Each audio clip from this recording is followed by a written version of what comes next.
And don't go away, we've got Sir Richard Branson on the red carpet, and coming up next is Shark Tank's Kevin Harrington. And we are live on location in fabulous Las Vegas, and with me is the pitch man, the wonderful and amazing entrepreneur, TV personality, Mr. Kevin Harrington. Thanks so much for being here, Kevin. Great to be here, Maria. Thanks for having me. Okay, so today we're talking about the perfect pitch. And so many people are unprepared when it comes to pitching or getting their product out. They're passionate, but they don't know how to convey that. So let's break that down a little bit. What is that perfect pitch? Okay, so as an original shark from Shark Tank, number of seasons, 50,000 people came on the show the last time. Only 300 got accepted. So what did the other 49,700 people do wrong? They didn't know how to pitch. So there's a 10-step process. And I say, number one, you need to open with something very attention-getting. So something that might be crazy, zany, something, because let's imagine you're in an elevator and you're riding up the elevator with Warren Buffett and you're going to try to get some money from him to invest, right? So what do you, I mean, Warren's a very calm kind of guy, but you got to get him to focus on what you're going to be talking about. So get his attention first, and this is just 2-3 seconds, okay? But it's got to be something that it pertains maybe to your business too. Once you got the attention, now you're moving through these steps. You want to start with some kind of a problem situation. So what is the problem? And your presentation should include a unique solution to that problem, such that it's so unique that there's nothing else that solves the problem in a similar fashion. So that was a mouthful. I'll say it again. Unique enough such that it solves the problem where nothing else solves it in a similar fashion. Very, very important, okay? Now, I also look for something that has a magical transformation. And people love that. When you think about life, when you think about from children that are screaming and crying to now they're calm and you've soothed them. So that's a magical transformation. You have a problem, now you've solved that problem with what is that solution? Is it unique? And there's nothing like it. So magical transformation is huge. I actually could go all day telling you about all these 10, but just look for something that's multifunctional, something that can do more than just one thing, and demonstrable. If you can demonstrate it, if it's visual, that's very important. So think about something that's multifunctional, visually demonstrable, and magically transformational. And that really is now getting a lot of the essence of this perfect pitch. So I think that's about 5. So I don't want to give away all my secrets here because we're going to tell you how to get the rest of them. But that's a pretty good start. So I want to talk to you about investors. When people see an investor, they're excited, they run up to them, they're ready to pitch them.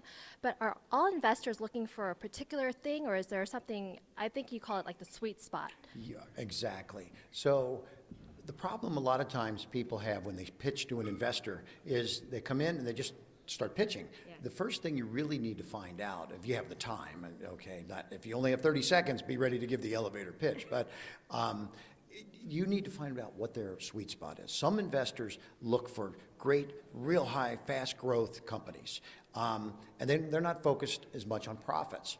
So like a Facebook was very fast growth, but there was no income. So they were getting users. So that's one kind of investor. If that investor likes to see that, make your presentation geared towards that side of the upside of your business. Others look for a very strong management team. Without it, they won't put a dime in. So they want to see a real strong board of advisors. So that's something that's very important to have. So there's 10 different sweet spots that I analyzed and then focused on creating different ways to get to those investors. So other investors look for an industry that has tremendous capabilities for acquisition. So people will come to me and they'll say, I've got a company that's doing very well in an industry my competitor just got acquired for $100 million. So now, my antennas are raised up that this could be the next $100 million acquisition, or maybe $1 billion acquisition. So that's another sweet spot is in an industry where there's going to be a very quick acquisition. Other investors are focused solely on profits, and they just want to see a strong balance sheet, they're really just financial guys, you know? They want to know, if I'm doing 100 million in sales, are you going to make 15 million in profits, EBITDA, you know, earnings before interest, taxes, and depreciation? And you know, so that kind of an investor, you need to talk to him. That's more of like a Warren Buffett kind of a guy. So again, there's 10 different sweet spots. If you know what the sweet spot is, you can tailor your presentation towards that investor and have a much better chance of getting him to write the check. Well, right on. I know everybody's dying. They want to get all those 10 sweet spots. Where do they go to get that information? KevinHarrington.tv, my website, and we give you a lot of the details. All of those details are on the website, KevinHarrington.tv. All right, ladies and gentlemen, let's give it up for Kevin Harrington. Good job. Thank you. Woo! Right. So if you're listening to this interview and you hear tinkling, ting, ting, ting going on, we actually have an audience here who are having a lovely lunch at the Wynn. So how do you feel about this event?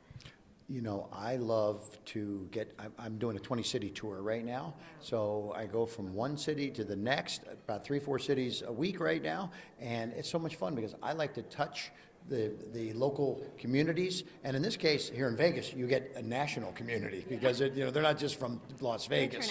International, right. So actually, I'll be in Melbourne, Australia in a couple weeks, and then Sydney, then I go to London. So I am touring the world to go meet with entrepreneurs and get the perfect pitch everywhere I go. So it's exciting. I love it. Well, thank you so much for being here and being in our lovely city. Happy to be here. Thanks for having me.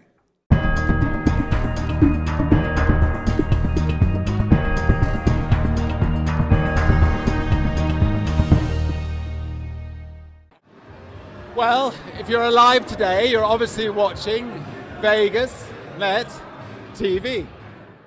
Mr. Branson! Hello. Hello! How are you? Right here? Oh yeah, we have to get a book signing. A book signing here with Sir Richard Branson. Woohoo!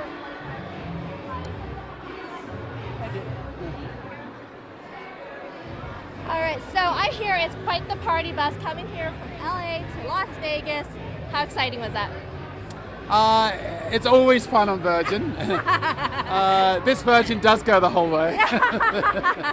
And no, it's great to be here.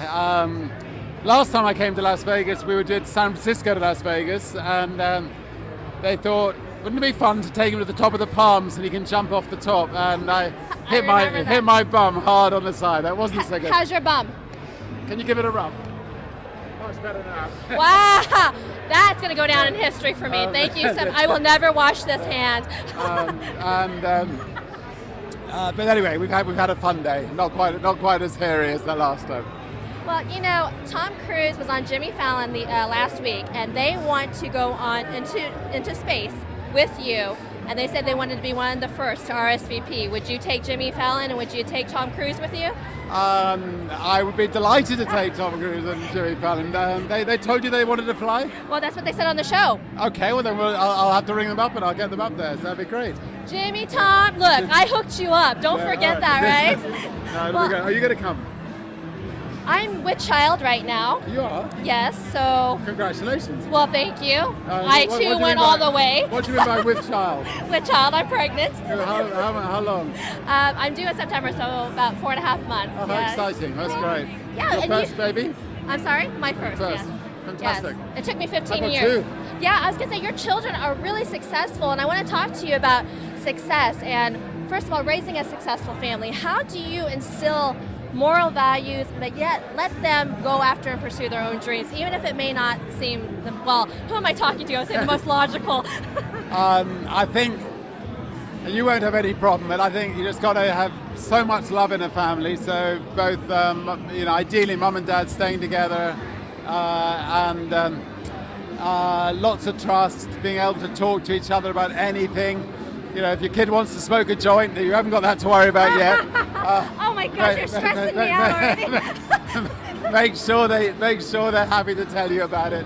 And anyway, just I think unreserved love for each other, and then the family can flourish. So we've been lucky. So we were very lucky. So it worked out well. You know, I was talking to my husband about you a couple of nights ago, and I was saying, you know, who in the right mind could think of developing these big entrepreneurial companies, these big visions, because we have great respect for entrepreneurs. And being entrepreneurs ourselves, we know the struggle that sometimes it takes, the ups and the downs. We've been together for over 15 years, lost it all, built it back up, and it makes you stronger. So throughout your journey, if you were to look back, if you could give like one seed of advice to anybody out there who is looking to start a business or looking to do something of value to them, to their own life, what would you say? Well, first of all, you have to think, what is a business? A business is simply creating something that's going to make a real difference to other people's lives. So if you have an idea that can make a real difference to other people's lives, then give it a go, and surround yourself with great people. All a business is in the end is a group of people. Make sure that they feel passionate about it, and just screw it, just get on and do it, and hopefully you won't fall flat in your face, and if you do, pick yourself up and try again.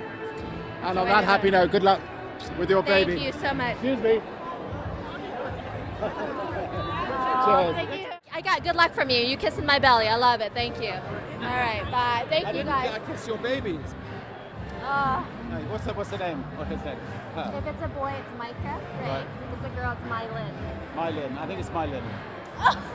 Richard just called it. It's a girl. Mylin.